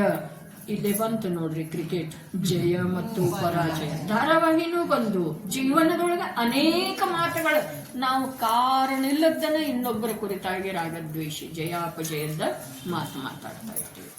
ಬೇಟೆ, ಜಯ, ಪರಾಜಯ, ಯುದ್ಧ, ಪರಸ್ತ್ರೀಗಮನ, ಕಳವು ಮೊದಲಾದವುಗಳ ಚಿಂತ್ಯ. ಇಲ್ಲಿ ಮಾಡುವ ಮಾತು ಹೇಳಿಲ್ರಿ, ಕಳವು ಮಾಡುವ ಮಾತು ಹೇಳಿಲ್ಲ, ಪರಸ್ತ್ರೀ ಗಮನ ಮಾಡುವ ಮಾತು ಹೇಳಿಲ್ಲ. ಚಿಂತ್ಯ, ಬರೇ ಚಿಂತನದೊಳಗೆ, ವಿಚಾರದೊಳಗೆ ಅಂದರೆ ವಿಚಾರದೊಳಗೆ. ಅರೇ ನೋಡ್ರಿ, ಪ್ರತ್ಯಕ್ಷ ಕಾರ್ಯ ಮಾಡುವುದರಿಂದ ಎಷ್ಟು ಪಾಪ ಆಗ್ತಿದೆಯಲ್ಲ, ಅದರ ಅನಂತ ಗುಣಿತ ಪಾಪ ಬರೀ ವಿಚಾರದಿಂದ, ಬರೀ ವಿಚಾರ. ಹೇಳಿದ ಬೇಟೆ, ಜಯ, ಪರಾಜಯ, ಯುದ್ಧ, ಪರಸ್ತ್ರೀಗಮನ, ಕಳವು. ಕಳವು ಕಳವು ಯಾರು ಮಾಡ್ತಾರ್ರಿ? ಯಾರು ಮಾಡ್ತಾರೆ? ಪ್ರತ್ಯಕ್ಷ ಕಳವು ಎಷ್ಟು ಜನ ಮಾಡ್ತಾರೆ ಹೇಳ್ರಿ? ಬಹಳ ಕಮ್ಮಿ ಜನ. ಅತ್ಯಂತ 1000ದೊಳಗಿಂದ ಒಬ್ಬರು ಕೂಡ ಇಲ್ರಿ ಪ್ರತ್ಯಕ್ಷ ಕಳವು ಮಾಡುವಂತ. ಆದ್ರೆ ಕಳುವಿನ ಪಾಪ ಮಾಡುವಂತ ಜೀವರುಗಳು ಎಲ್ಲರೂ ಓರ್ವ ಸಮ್ಯಕ್ ದೃಷ್ಟಿ ಪಂಚಮ ಗುಣಸ್ಥಾನಾವರ್ತಿಯ ಮೇಲಿನವರೇನದರೋ ಅವರನ್ನು ಬಿಟ್ಟು ಯಾರದರೋ ಅವರೆಲ್ಲ ಕಳುವಿನ ಪಾಪದಿಂದ ನಿರಂತರ ಗ್ರಶೀಭೂತ. ವಿಚಾರದ ಮಾತು ಹೇಳಿದಾರೆ. ಚಿಂತ್ಯ ನ ಕದಾಚನಾಪಿ. ಎಂಥದ್ದ ಅಂತರಂಗದ ಭೂಮಿಕಾ ಇರಬೇಕ್ರಿ ಸಮ್ಯಕ್ ದೃಷ್ಟಿ ಜೀವದ. ಒಂದು ಕ್ಷಣ ಯೋಚನೆ ಮಾಡಿ ನೋಡು. ಬೇಟೆಯ ವಿಚಾರವನ್ನು ಕನಸು ಮನುಷ್ಯನಲ್ಲಿ ಬರುವುದಿಲ್ಲ. ಇನ್ನೊಬ್ಬರು ಜಯ ಅಪಜಯ. ಅರೇ ಟೋಡರ್ ಮಲ್ಲರ ಕಥೆ ಇದೆಯಲ್ಲ, ಗುಮಾನಿದಾಸ ಯಾವ ವಿದೇಶಿ ವಿದ್ವಾಂಸ ಬಂದಿದ್ದಿರ್ರಿ ಜೈಪುರ ಅರಸನ ಅರಮನೆಯೊಳಗ. ವಿದೇಶಿ ವಿದ್ವಾಂಸ. ಆಗ ಪಂಡಿತ್ ಟೋಡರ ಮಲ್ಲರನ್ನ ಕರೀಲಿಕ್ಕೆ ಬಂದರ್ರೆ ರಾಜಾಲಯದಿಂದ. ನಮ್ಮಲ್ಲಿ ಯಾರು ವಿದ್ವಾಂಸ? ಇವರೇ. ಆ ವಿದೇಶಿ ವಿದ್ವಾಂಸರನ್ನ ಪರಾಜಿತ ಮಾಡುವಂತಹ ಸಾಮರ್ಥ್ಯ ಯಾರಲ್ಲಿ ಇದೆ? ಕಲಿಕೆ ಬಂದ ನಂತರ ಅವರೇನು ಹೇಳಿದರೆ, ನಾನಂತೂ ಆ ಪ್ರಕಾರದ ಇನ್ನೊಬ್ಬರನ್ನ ಸೋಲಿಸುವಂತ.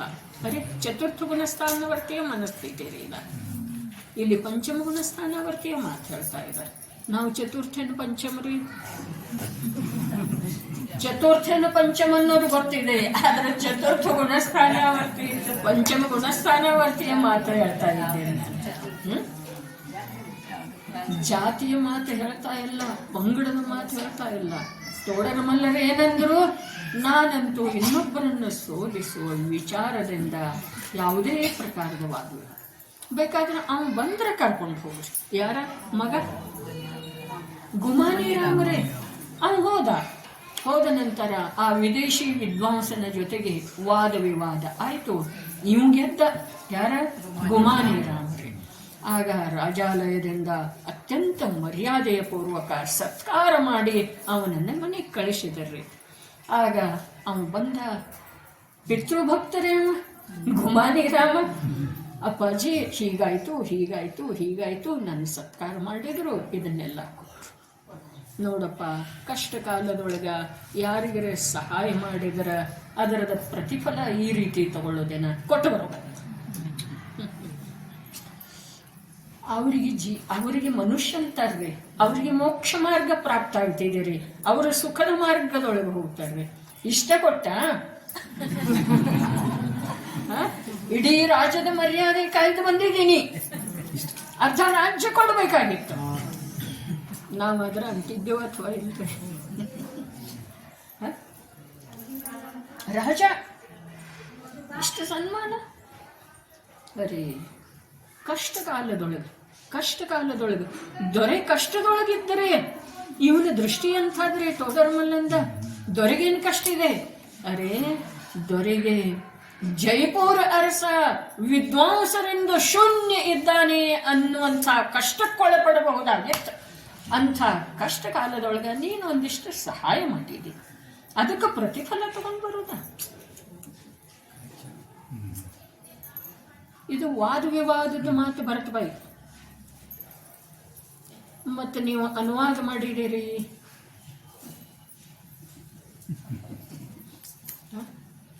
ಭಾವನಾ ಇರುವ ಮಾತು ಬೇರೆ ಇದೆ ರೀ. ಆದ್ರೆ ಅದರ ಸ್ವೀಕಾರದ ಮಾತು ಎಷ್ಟು ಕೆಳದರ್ಜೆ ಇದೆ. ಈಗೇನು ಜೈಪುರದ ಮಾತು ಅನೇಕ ಅಂತ ಹೇಳಿದ, ಅಲ್ಲಿ ಜೈಪುರಕ್ಕೆ ನಾವು ಶಿಬಿರಕ್ಕೆ ಹೋದಾಗ ಅಪ್ಪಾಜಿಗೆ ಸತ್ಕಾರ ಮಾಡಿದ್ದಾರೆ. ಅದು ಕೊಡೋನು ಇದು ಕೊಡೋನು ಏನಾರೇ ಅವರವರು ಮಾತಾಡ್ತಾ ಇದ್ರು. ಕೊನೆಗೆ ಏನು ನಿರ್ಣಯ ಮಾಡಿದ್ರು, 5,000 ರೂಪಾಯಿ ಕೊಟ್ಟರೆ. ಈಗ 5,000ಕ್ಕೆ ಏನು ಬೆಲೆ ಇಲ್ಲ, ಅದು 77-78 ಮಾತ್ರ. ಆಗ ಅಪ್ಪಾಜಿ ಆ 5,000 ಏನಿತ್ತಲ್ಲ ಅದರೊಳಗೆ 6,000 ಹಾಕಿ 1,100 ಮಾಡಿ ಪ್ರಶಿಕ್ಷಣ ಶಿಬಿರದ ಧ್ರುವ ಪಂಡದೊಳಗೆ, ಅದು ತಮ್ಮ ಹೆಸರಲ್ಲೇ ನಾ ಜೊತೆಗೆ ನನ್ನ ಹೆಸರಲ್ಲೇ ಮಾಡಿ. ಪಾಪಕ್ಕೆಲ್ಲ ನಾವೇ ಭಾಗಿಯಲ್ಲ, ಹೆಸರ ಎಲ್ಲ ಅವರೆಲ್ಲ ಅಲ್ಲಿರ್ತಾನೆ. 11,000 ರೂಪಾಯಿ ಆ ವೇಳೆದೊಳಗ ಶಿಕ್ಷಣ ಪ್ರಶಿಕ್ಷಣ ಶಿಬಿರದ ಧ್ರುವ ಪಂಡದ ಸದಸ್ಯತ್ವ ಇತ್ತು. ಅವ್ರು ಕೊಟ್ಟರೆ 5,000, ಇವ್ರು ಹಾಕಿದ್ರು 6,000. ಇದೇ ಬೆಂಗಳೂರೊಳಗ ಆತ್ಮಧರ್ಮ ಯಾವಾಗ ಆರಂಭ ಆಯ್ತಲ್ಲ, ಆ ವೇಳೆದೊಳಗ ಮೊದಲ ನಾನು ಯಾರದ ಅವಮಾನ ಮಾಡ್ತಾ ಇಲ್ಲ, ಅವರವ್ರದ್ದಾದ ರೀತಿ ನೀತಿ ನಡೆದು ಬಂದು ಪದ್ಧತಿ ಇರ್ತಾವ್ರಿ. ಪದ್ಮನಾಭ ಶರ್ಮಾ ಅಂತ ಹೇಳಿ ಇದ್ದರ್ರಿ. ನಾನು ಅವರ ಅವಮಾನ ಕಿಂಚಿತ್ ಮಾತ್ರ ಕೂಡ ಮಾಡ್ತಾ ಇಲ್ಲ. ಅವರು ಮೊದಲು ಸಂಪಾದಕಿದ್ದರ್ರಿ, ಆತ್ಮಧರ್ಮದ ಸಂಪಾದಕ. 4 ವರ್ಷ ಮಾಡಿದ್ದಿರ್ಬೋದು.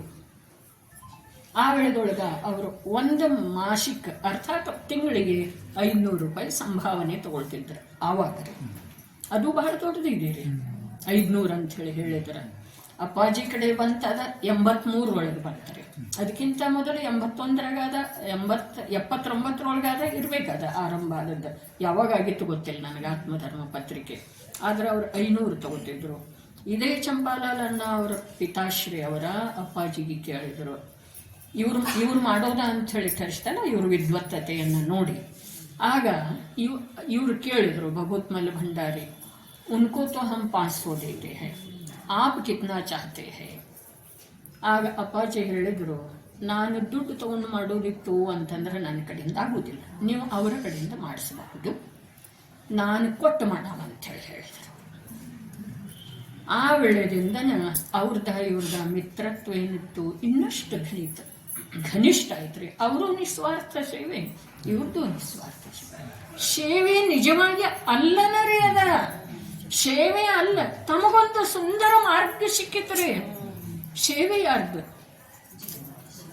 ಜಿನವಾಣಿ ಸೇವೆ ಅನ್ನುವ ಶಬ್ದ, ಅವಳಿಗೆ ನಮ್ಮ ಸೇವೆಯ ಅವಶ್ಯಕತೆ ಇಲ್ಲ, ಅವಳಿಂದ ನಮಗೆ ಆಶ್ರಯ ಇದೆ.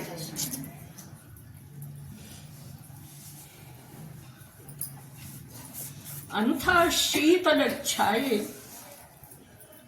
ಲೋಕದೊಳಗೆ ಎಲ್ಲಿದೆ? ಇನ್ನೊಂದು ಯಾವ ರೀತಿ ಹೇಳ್ರಿ? ಎಷ್ಟೋ ಜನರು ಪ್ರಶ್ನೆ ಮಾಡ್ತಾ ಇದ್ರು. ಅಲ್ಲಿ ಗ್ರಂಥದ ಸಲುವಾಗಿ ಗ್ರಂಥ ಮುದ್ರಣ ನಡೀತಿತ್ತು. ಆ ವೇಳೆದೊಳಗೆ ಪ್ರೂಫ್ ರೀಡಿಂಗ್ ಇತ್ತು. ಶಿಡ್ವಾಳದೊಳಗೆ ಪ್ರಿಂಟಿಂಗ್ ಪ್ರೆಸ್ದ ವ್ಯವಸ್ಥೆ ಇರಲಿಲ್ಲ. ಆವಾಗ ನಾವು ಬೆಳಗಾವಿದಲ್ಲಿ ಇರಲಿಲ್ಲ.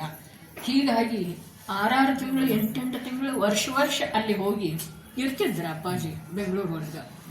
ಆವಾಗ ಶಿಡ್ವಾಳದವ್ರು ಹೋದವ್ರ ಮಾಡ್ತವ್ರ ಎಷ್ಟು ಕೊಡ್ತಾರೋ 2,000 ಕೊಡ್ತಿರ್ಬೇಕಲ್ಲ, ಇಷ್ಟು ಕೆಲಸ ಮಾಡ್ತೀರಿ ನೀವು ಅಂಥೇಳಿ ಬುದ್ಧಿಜೀವಿ ಒಬ್ಬರು ಅತ್ಯಂತ ಪ್ರತಿಷ್ಠಿತರಿ ಶಿಡ್ವಾಳದವ್ರ. ಅವ್ರು ಬಂದಿದ್ರು. ಅಪ್ಪಾಜಿ ಹೇಳಿದ್ರು, ನೀವು ಭಾಳ ಕಮ್ಮಿ ಲೆಕ್ಕ ಮಾಡಿದ್ರಿ, ಅಷ್ಟರೊಳಗೆ ಇದು ಕೆಲಸ ಆಗೋದಿಲ್ಲ, ಇನ್ನೂ ಭಾಳ ಕೊಡ್ತಾರೆ. ಯಾವಾಗ ಶಿಬಿರಕ್ಕೆ ಜನರು ಬರ್ತಿದ್ರು, ಶಿಬಿರಕ್ಕೆ ಮಂದಿಗೆ ರೊಕ್ಕ ಕೊಟ್ಟು ಒಯ್ತಾರ ಅವ್ರು ಅಂಥೇಳಿ ಅಫವಾ ಹೊರಡಿಸಿರ್ರಿ ಸಮಾಜದೊಳಗ. ಅವ್ರು ರೊಕ್ಕ ಕೊಡ್ತಾರನ್ನ ಇವ್ರು ಶಿಬಿರಕ್ಕೆ ಹೋಗ್ತಾರೆ. ಈ ಪ್ರಕಾರ ಕೈಲಾಗದವ ಮೈ ಪರಚಿಕೊಂಡ ಅಂತಾರಲ್ಲ, ಇಂಥ ಅಪವಾದಗಳು ಬಂದು ಮತ್ತು ಆ ಜನರದ ವಿಚಾರ ಸರಣಿನ ಅಷ್ಟು ಕೆಳ ದರ್ಜೆದ ಅಂಥೇಳಿ ಹೇಳಿದ್ರೂ ತಪ್ಪಿಲ್ಲ. ಒಳಗಡೆ ಯಾವ ಆನಂದ, ಯಾವ ನಿಧಿ, ಯಾವ ಸುಖ ಸಿಗ್ತಿದೆ ಅದು ಯಾವ ದುಡ್ಡಿನಿಂದ, ಯಾವ ಐಶ್ವರ್ಯದಿಂದ ಸಿಕ್ಕೋದಿದೆ? ಅದನ್ನು ಯಾರು ಕೊಡೋ ಸಾಧ್ಯ ಇದೆ ರೀ? ಆಂತರಿಕ ಆನಂದವನ್ನ, ಶಾಂತಿಯನ್ನ, ನೆಮ್ಮದಿಯನ್ನ ಯಾರು ಕೊಡೋ ಸಾಧ್ಯ ಇದೆ? ಜಿನವಾಣಿ ಕೊಡುವ ಹಾಗೆ, ಪಂಚಪರಮೇಷ್ಠಿ ಕೊಡುವ ಹಾಗೆ ಯಾರು ಕೊಡಬಹುದಾಗಿದೆ ಹೇಳ್ರಿ? ವೀತರಾಗಿ ಸಂತರುಗಳ ವಚನದ ಮೂಲಕ ಸಿಗುವಂತಹ ಆನಂದ, ಅದನ್ನೇ ವ್ಯವಹಾರದಿಂದ, ಉಪಚಾರದಿಂದ ಹೀಗೆ ಹೇಳಬಹುದು. ಅವರು ಕೊಡುವಂತಹ ಆನಂದ, ಅವರು ಕೊಡುವಂತಹ ಶಾಂತಿ, ಅವರು ಕೊಡುವಂತಹ ಆಂತರ್ಯದ ನಿಧಿ ಇನ್ಯಾರು ಕೊಡೋ ಸಾಧ್ಯ ಇದೆ ಹೇಳ್ರಿ? ಲೋಕದೊಳಗ ಸಾಮರ್ಥ್ಯ ಯಾರ ಹತ್ರ, ಯಾರಲ್ಲಿ ಏನಿದೆ ಅದನ್ನು ಅವರು ಕೊಡುವರು. ಬಂತಲ್ಲ ಈಗ ವೀತರಾಗಿ ಸಂತರ ಹತ್ರ ಏನಿದೆ? ಅತೀಂದ್ರಿಯ ಆನಂದ ಇದೆ. ಮೂರು ಲೋಕದ ವೈಭವವನ್ನೆಲ್ಲ ಕೊಟ್ಟರೂ ಆ ಒಂದು ಆನಂದವನ್ನು, ಒಂದು ಸಮಯದ ಆನಂದವನ್ನು ಕೊಂಡುಕೊಳ್ಳೋ ಸಾಧ್ಯ ಇಲ್ಲ. ಅಂಥ ಆನಂದ ಇದೆ ರೀ. ಹಾಗಾದ್ರೆ ಅವರಲ್ಲೇ ಅದೇ ಇದೆ ಅಂದ್ಮೇಲೆ ಅವ್ರು ಅದನ್ನ ಕೊಡೋರಲ್ಲ. ಕಳ್ಳನ ಹತ್ರ ಹೋದ್ರೆ ಕಳ್ಳತನದ ವಿಷಯ ಮಾತಾಡ್ತಾನ್ರಿ, ವೇಶ್ಯೆಯ ಹತ್ರ ಹೋದ್ರೆ ವೇಶ್ಯೆ ಆ ಪ್ರಕಾರದ ಪಾಪದ ವಿಚಾರ ಮಾತಾಡ್ತಾಳೆ. ಭಾವಲಿಂಗಿ ಸಂತರ ಹತ್ರ ಹೋದ್ರೆ ಏನ್ ಸಿಗೋದ್ರೆ? ಅತೀಂದ್ರಿಯ ಆನಂದದ ಸ್ವರೂಪದ ಚರ್ಚೆ ಸಿಗೋದು. ಯಾರಲ್ಲಿ ಏನಿದೆ ಅದನ್ನು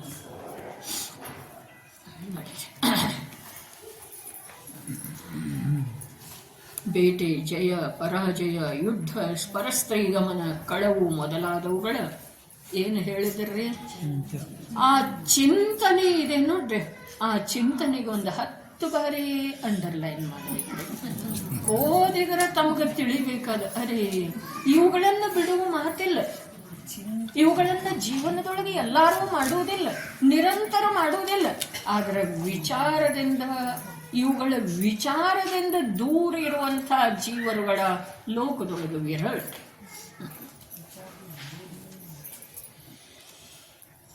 ಯಾರನ್ನಾದರೂ ಆಸ್ಪತ್ರೆಯೊಳಗೆ ಇರಿಸಿದ್ರ ಅವರು ಗುಣ ಆಗಲಿ ಅನ್ನುವ ಚಿಂತೆ ಯಾವಾಗಲೂ ಇರ್ತಿದೆ ಏನಿಲ್ಲ. ಜಯ, ನಮ್ಮ ಮಗಳ ಸಂಬಂಧಿಕರ, ಸೊಸೆಯ ತವ್ರ ಮನೆ ಕಡೆದವ್ರ, ಇದು ವಿಚಾರ ಮಾಡ್ತೇವೇನಿಲ್ರಿ? ಇದು ಒಳ್ಳೆಯ ವಿಚಾರ ಇದೆ ಅಂತ ಯೋಚನೆ ಮಾಡು. ಲೋಕದೊಳಗೆ ಯಾವುದನ್ನು ಒಳ್ಳೆಯದನ್ನಲಾಗುತ್ತದೆಯೋ ಅದೆಲ್ಲವೂ ಏನಿದೆ ರೀ? ನಿರರ್ಥಕ ಇದೆ ರೀ. ನಿರರ್ಥಕ ನಮಗ ಪಾಪದ ಕಾರಣ ಇದೆ. ಅದರ ಸಲುವಾಗಿ ಒಂದು ಮಾತು ಇದೆ ನೋಡ್ರಿ, ಪರದ ಬಗ್ಗೆ ವಿಚಾರ ಮಾಡಲಿಕ್ಕೆ ನಮ್ಮ ಹತ್ರ ಸಮಯನೇ ಇರಬಾರ್ದು. ಅಷ್ಟು ನಾವು ಜನವಾಣಿಯ ಜೊತೆಗೆ ವ್ಯಸ್ತ ಇರಬೇಕು ಅಂಥೇಳಿನ ಗುಣಭದ್ರಾಚಾರ್ಯ ಏನ್ ಹೇಳಿದ್ರು? ಮನಸ್ವರೂಪಿ ಮಂಗನನ್ನ ಶ್ರುತಸ್ಕಂಧದ ಮೇಲೆ ವಿಹಾರ ಮಾಡ್ಲಿಕ್ಕೆ ಬಿಡಪ್ಪ ನೀ. ಇಲ್ಲ ಅಂತಂದ್ರೆ ಅದು ಎಲ್ಲಂದ್ರೆ ಅಲ್ಲೇ ಹೋಗ್ತಿದೆ. ಹೋದ್ರೆ ಹೋಗ್ಲಿ, ಅದ್ರ ತಗೊಂಡು ಬರ್ತಿದೆ ಏನ? ಪಾಪದ ರಾಶಿಯನ್ನ. ಹೋದ್ರೆ ಹೋಗ್ಲಿ ಬಿಡ, ಅದೇನ್ ನನ್ನ ಸ್ವರೂಪ ಅಲ್ಲ ಅಂತ ಹೇಳಿ ಅನ್ನೋ ಮಾತಿಲ್ಲ. ಅದು ತಗೊಂಡು ಬರ್ತಿದ್ದೀರಿ ರಾಶಿಯನ್ನ, ಪಾಪದ ರಾಶಿಯನ್ನ, ಕಸವನ್ನ, ದುಃಖವನ್ನ, ಭವವನ್ನ, ಸಂಸಾರವನ್ನ. ಅದರ ಸಲುವಾಗಿ ನಿರಂತರ ಎಂಗೇಜ್ ಇರ್ಬೇಕು, ವ್ಯಸ್ತ ಇರ್ಬೇಕು. ಎಲ್ಲಿ? ಜಿನವಾಣಿಯ ಅಧ್ಯಯನದೊಳಗ, ಚಿಂತನದೊಳಗ, ಮನನದೊಳಗ. ಅರೆ ಆತ್ಮಸ್ವರೂಪದ ಚಿಂತನ, ಸಪ್ತ ತತ್ವಗಳ ಚಿಂತನ, ವೀತರಾಗಿ ಅರಹಂತರ ಚಿಂತನ, ಸಿದ್ಧಪ್ರಭುವಿನ ಸ್ವರೂಪದ ಚಿಂತನ. ತೋಡರ ಮಲ್ಲರೇನು ಹೇಳ್ಯಾರ? ಅರಹಂತರ ಸ್ವರೂಪದ ವಿಚಾರ ಮಾಡುತ್ತಾರೆ, ಸಿದ್ಧರ ಸ್ವರೂಪದ ಧ್ಯಾನ ಮಾಡುತ್ತಾರೆ. ನಮಸ್ಕಾರ ಮಾಡುವ ಸಲುವಾಗಿ ಅಲ್ಲ, ಆ ಸನ್ನಿವೇಶ ಆಗಿದ್ರೆ ಇರ್ಲಿ. ಆದ್ರೆ ವಿಚಾರ ಮಾಡಿದ್ರೆ ಯಾರ್ದು ಮಾಡಬಹುದು? ನಾವು ಅರಹಂತರ ಸ್ವರೂಪದ ಧ್ಯಾನ ಮಾಡಿದ್ರೆ ಯಾರು ಮಾಡುದು? ಯಾರ್ದ? ಸಿದ್ಧರ ಸ್ವರೂಪ. ಆಚಾರ್ಯ, ಉಪಾಧ್ಯಾಯ, ಸಾಧುಗಳ ಸ್ವರೂಪದ ಅವಲೋಕನೆ ನೋಡಿದ್ರೆ ಯಾರ ಜೀವನ ನೋಡೋದ? ಯಾವ ಮಾಂಸಾಹಾರಿ ಪುರುಷ ಮಾಂಸಾಹಾರಿ ಮನೆ ಕಟ್ಟಿದಲ್ಲ ಅವನ ಅವಲೋಕನೆ ಮಾಡೋದೇನ? ಆಚಾರ್ಯ, ಉಪಾಧ್ಯಾಯ, ಸಾಧುಗಳ ಜೀವನದ ಅವಲೋಕನೆ ಮಾಡಿ, ಪ್ರತ್ಯಕ್ಷ ಅವಲೋಕನೆ. ಅಲ್ಲಿ ಬರೀ ಆ ಶಬ್ದದೊಳಗೆ ಏನಿದೆ? ಸಂಪೂರ್ಣ ಈ ಅನರ್ಥ ದಂಡದ ತ್ಯಾಗ ಆಗಿ ಹೋಗುವಂತಹದ್ದು ಇದೆಯೋ ಅಥವಾ ಇಲ್ರಿ? ಅರಹಂತರ ಸ್ವರೂಪದ ವಿಚಾರ ಮಾಡುತ್ತಾರೆ, ಸಿದ್ಧರ ಸ್ವರೂಪದ ಧ್ಯಾನ ಮಾಡುತ್ತಾರೆ. ಆಚಾರ್ಯ, ಉಪಾಧ್ಯಾಯ, ಸಾಧುಗಳ ಸ್ವರೂಪದ ಪ್ರತ್ಯಕ್ಷ ಅವಲೋಕನೆ ಮಾಡುತ್ತಾರೆ. ಕಣ್ಣು ತೆರೆದ ಅವರ ಇಲ್ಲದೆ ಇರುವಳದೊಳು ಕೂಡ ನಾವು ಅವಲೋಕನೆ ಮಾಡಬಹುದೇನಿಲ್ಲ? ಆಚಾರ್ಯರ ಸ್ವರೂಪದ, ಉಪಾಧ್ಯಾಯರ ಸ್ವರೂಪದ. ಅರೆ ಕಾನನದೊಳಗ ವಿಶಾಲವಾದಂಥ ಮುನಿ ಸಂಘ, ನಾವು ಸರ್ವಾರ್ಥ ಸಿದ್ಧಿ ಬೆಳ್ಳಿಗೆ ಫೋಟೋ ಬರ್ಸಿದ್ದೇವಲ್ಲ ಚಿತ್ರ. ವಿಶಾಲವಾದಂಥ ಕಾನನದೊಳಗ, ನಿರ್ಜನವಾದಂಥ ವನದೊಳಗ ಒಂದು ಮುನಿ ಸಂಘ, ಅಲ್ಲಿ ಓರ್ವರ ಆಚಾರ್ಯರು.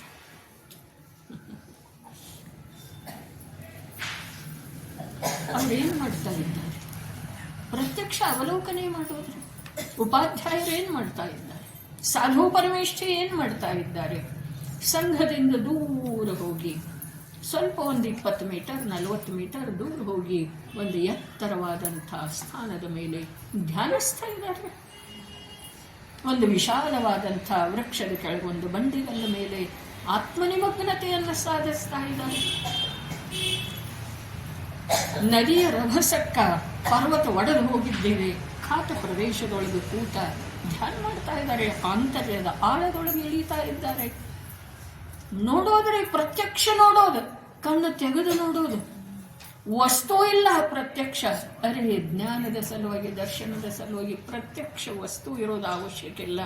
ನಮ್ಮ ಜ್ಞಾನ ದರ್ಶನದ ಆ ಪ್ರಕಾರದ ಯೋಗ್ಯತೆ ನಿರ್ಮಾಣ ಆಗೋದು ಅವಶ್ಯಕ ಇದೆ. ಏನು ಹೇಳಿದ್ರು? ಬೇಟೆ, ಜಯ, ಪರಾಜಯ, ಯುದ್ಧ, ಪರಸ್ತ್ರೀಗಮನ, ಕಳವು ಮೊದಲಾದವುಗಳ ಚಿಂತನೆಯನ್ನು ಯಾವುದೇ ಸಮಯದಲ್ಲಿ ಮಾಡಬಾರದು. ಚಿಂತನೆ ಮಾಡಬಾರದು. ಚಿಂತೆ ಅನ್ನಲಿಲ್ಲ, ಚಿಂತನೆ ಅಂತಾರೆ. ಚಿಂತನೆ ಅನ್ನುವುದರೊಳಗ ಅದು ಪ್ರಶಸ್ತಿ ಇದ್ರೂ ಕೂಡ ನಮ್ಮ ಸಲುವಾಗಿ ಅಪ್ರಶಸ್ತಿ ಇದೆ. ಈಗ ಹೇಳಿದ್ನಲ್ಲ, ಯಾರಾದರೂ ಅಸ್ವಸ್ಥ ಇರ್ತಾರೆ, ಆಸ್ಪತ್ರೆಯಲ್ಲಿ ಇರ್ತಾರೆ, ಚಿಂತನೆ ಅದೇನಿದೆ ರೀ, ಅದು ಪ್ರಶಸ್ತಿ ಇದ್ರೂ ಕೂಡ ನಮಗೆ ಅಪ್ರಶಸ್ತ, ಅರ್ಥಾತ್ ಪಾಪದ ಬಂಧ ಮಾಡಿಸುವಂಥದ್ದು ಇದೆ. ಚಿಂತನೆಯನ್ನು ಯಾವುದೇ ಸಮಯದಲ್ಲಿ ಮಾಡಬಾರದು. ಏಕೆಂದರೆ ಈ ಅಪಧ್ಯಾನಗಳ ಫಲವು ಕೇವಲ ಪಾಪವೇ ಇದೆ. ಸಮಯ ಆಗಿದೆ ಅಂತ ಅನ್ನಿಸ್ತಿದೆ. ಇನ್ನೇನು ಪ್ರವಚನ ಹೋದರೆ